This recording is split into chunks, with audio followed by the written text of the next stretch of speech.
शहरामध्ये 19 तारखेपासून माननीय नामदार दीपकजी केसरकर साहेब यांनी केलेल्या घोषणेला अनुसरून खऱ्या अर्थानं त्यांनी मंत्रिमंडळाचा निर्णय तात्काळ करावा।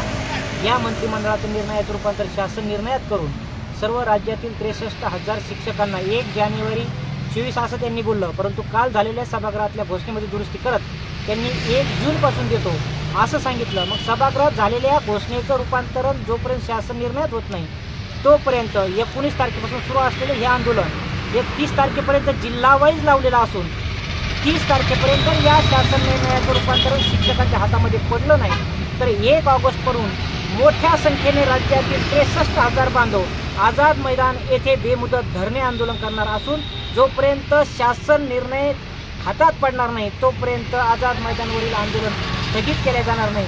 हा निर्विवादाचा इशारा जिल्ह्यात चालू असलेल्या या शिक्षकांच्या आंदोलनातून आज राज्य शासनाला देण्याचं काम प्रत्येक जिल्हाधिकारी कार्यालय यांच्या माध्यमातून होत असून त्याचा तात्काळ अंमलबजाव करावा आणि आम्हाला शासन निर्णय स्वरूपात कागद हातात द्यावा आणि शिक्षकांना विद्यार्थ्यांना ज्ञानार्पण करण्याची ऊर्जा निर्माण करावी। शिक्षकप्रिय असलेले शिक्षण मंत्री या गोष्टीची दखल घेतील आणि तात्काळ या निमित्ताने ते शासन निर्णय निर्गमित करतील एवढी अपेक्षा व्यक्त करतो आणि थांबतो।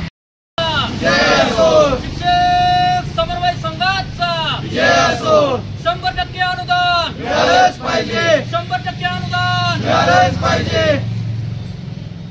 कोण म्हणते देत नाही, घेतल्याशिवाय राहत नाही, कोण म्हणते देत नाही, घेतल्याशिवाय राहत नाही। 100% अनुदान मिळालेच पाहिजे, 100% अनुदान मिळालेच पाहिजे। शिक्षक समन्वय संघाचा विजय असो, शिक्षक समन्वय संघाचा विजय असो। लढेंगे जीतेंगे, लढेंगे जीतेंगे।